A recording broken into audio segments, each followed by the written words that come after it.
You mentioned that you did some script writing. I was curious, when you are scripted, how do you kind of avoid the anime speak or the way Sheh speak with awkward pauses while still being able to keep the original intent of the Japanese creator? Lots of times, I just try not to do it. I give a bunch of different alts, and I try not to do it all. Sometimes, though, the director or the client or the producer really wants to stick close to the Japanese, so close, and then it just is really difficult, and then it's up to the then it's pressure for the actor to make it not sound awkward. But it can get sense. I mean, there's certain tricks I try. I think there are very few instances that you can actually say what the, because nani is 2 flaps, what is 1. I avoid that unless it's actually a moment where we would actually, actually get cut off. But things like that, you just kind of avoid. And I kind of ask myself as I'm writing, would I actually say that in real life? If not, and sometimes instead of actually feeling pressure to put a word in there, maybe I'll say, oh, try to stutter on a line or a breath or something other than the word to try to make it seem more natural. Welcome. Hi. Hey. So, I think my favorite character of yours is probably Natalia from Tales of the Abyss. I know! I'm so sad. I'll take mine in a second. Go ahead. And I think that's mostly because she's so different from most of the characters I see you play. So, I was wondering, what was it like voicing her? It was a lot of fun. Wendy Lee directed it. I didn't really actually get to see the entire story, so I was so confused by the 2 guys. It was like, wait, which guy is this? Wait, who's behind who? But, she kind of helped me through that. It was really, really a lot of fun. I will say the thing that I had the most trouble with is her freaking name. For those of you who don't know, her name is really long. It's like Natalia Kimlaska Landwoodier. Is that right? It's very long. And there are times when she would say the entire name, and I had to say it really fast. And for some reason, I couldn't say the Landwoodier. Like, I kept tripping, right? But Bandai has announced that they're picking up the show, so they have a license that show. But I heard that it's subtitle only. So, boo! I'm very sad in a way. That was why I was sad when you said that. Okay, thank you. Thank you.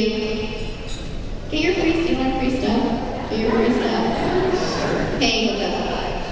Tell us who's actors, actresses, family members. Is there any way that you look up to? You make it sound like I don't look up to anybody. I look up to, there are a lot of people that I look up to. I think inspiration is a good thing, and I think that we all have to keep our eyes open to be reminded of being inspired. I can get so caught up in work that I forget that kind of stuff. But a lot, my mom inspires me. My mom's Buddhist, and she's one of the most compassionate people, almost too compassionate. So compassionate that sometimes I feel she's not on my side, because I can't complain to her about anything, There was this one time when I was auditioning remotely for a job, and this client sent me a really nasty email, and he was calling me unprofessional and all these things that he had gotten wrong. And I was really upset by it. And all of my friends that I told the story to were like, what an asshole, what a jackass, you don't go work for him. And my mom was like, he sounds like he has a lot of suffering. Did you have compassion for him?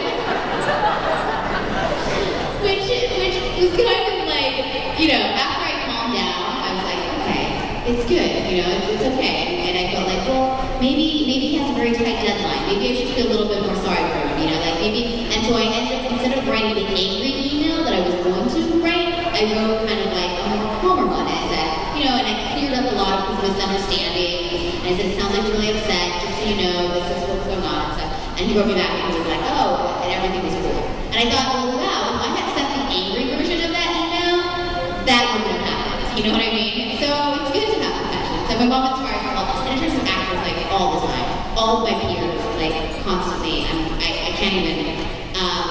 I sometimes do sound engineering for Dana Snyder. Do you guys know Dana Snyder? He's an Aqua Teen High course and a bunch of Squidbillies and a bunch of other stuff. He is so amazing. I watch him work and I'm totally inspired by him. There's just so many people that I'm such a big fan family, so I can't even do anything else. Thank you. Thank you. What's up? Hello. Thank you.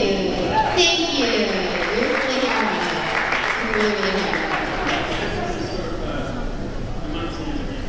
Okay. No? Okay. Like on YouTube? Okay. Yeah. I thought it said chant. Party chant. Yeah. Oh, yeah, we did them. Yeah. They're coming. I don't know when. You have to go to the bonding booth and bug them about it.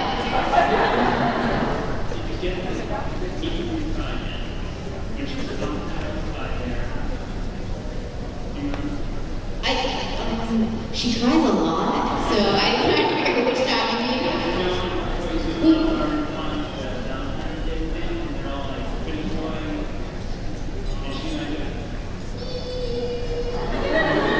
We did do cries. Hopefully you'll be happy with it. Now you're making me nervous because I don't remember exactly what I did. But look for it. It's coming out. Yeah. Thank you. Was a... Yes, go ahead. Yes. What was it like? It was okay. It was not bad. There are a bunch of episodes. You guys like Otakon? You guys know about season 2? Endless 8, they call it. And they're stuck in a time loop. So it's like 8 episodes. When fans told me about it first, I seriously thought it was like the exact same 8 episodes, like exactly. But the scripts are a little bit different, and there's a reason why the 8 episodes get repeated. I actually didn't mind it so much. I heard that Johnny and Crispin found it annoying because I think they had way more lines than me, and they had way more repeated same lines. So all my lines were like, the animation was slightly different, so everything was slightly different. The only thing that was boring was my very first line of the episode, which was something like, "That's okay, we just fought here too." Like it was something like that that had to like over and over and over again. But other than that, it was cool. Thanks. What's up?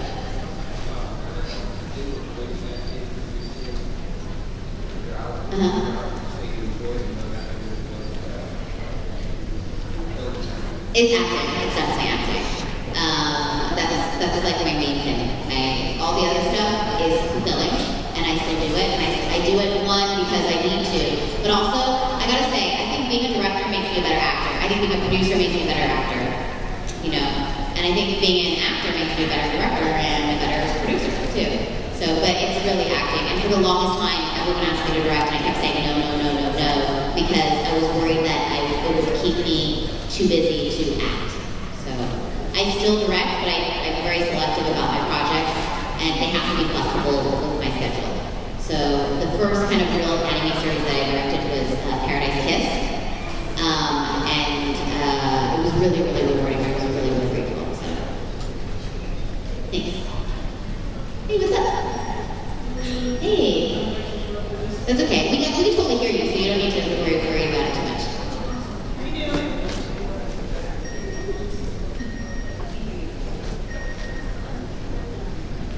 Okay, go ahead. Good. How are you? Yes. 3:30. Yes. Yes. That was too much fun going through the line. Yes. But I just want to let you know, comment with your Hinata character. It just drove me crazy. You know, I haven't seen every single episode, but it's driving me crazy with her reaction to Naruto every time. Like, he's 5 feet away from her. Yeah. She just blushed and then passed out or something. I'm just going to ask that. Have you ever done like a live Cosplay? Okay, you guys. I told you I started out as a fan, right? Yes, I have cosplay.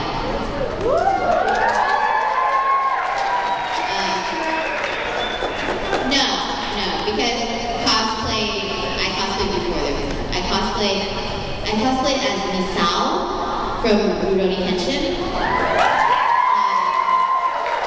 And I cosplayed as Sana from Kuromono Mocha. And my Sana cosplay was kind of epic. Do you guys know Kuromono Mocha? You guys like that show? So you guys know about the anti-kissing wheel? So those who don't know, the Sana gets kissed by her nemesis, an 11-year-old punk named Heidi. And she gets so upset. The next morning, she goes into class and she builds herself this wheel. It like comes out of her wings, right? And it comes around her like this. And she calls it the anti-kissing wheel. So now Hayama cannot get close to her, you know, so he cannot kiss her. Trouble is, no one else can get close to her. And it's like, you know, her friends are coming in, hey, good morning, they get like, you know, like they're blowing off everywhere and like that. And then something happened, and I think he calls her something stupid, and she gets mad. And she's, oh, fine. She storms out of the classroom, but she can't get out because she built it when she was in the classroom. The door is more narrow than the wheel, and she can't get out of the classroom. It's very funny. So I built this anti-kissing wheel around me, using balsa wood and door hinges and all that stuff. But the silly thing is, I seem to have not learned any lesson from the actual episodes. Because none of my friends, this is so, you know, I was attending a con as a fan, and I was in the dealer's room, everyone was pissed at me because I was taking all the space. And I get to the dealer's room, and I couldn't buy anything. Because I couldn't get close enough to the table, you know? Like, I was like here, and I couldn't reach anything on the table. It was kind of a fiasco. But no, I don't think I can cosplay now. It's just so different now, you know, like we get called here for work and stuff. So thank you, I appreciate it. Thanks. All right, I will think about it.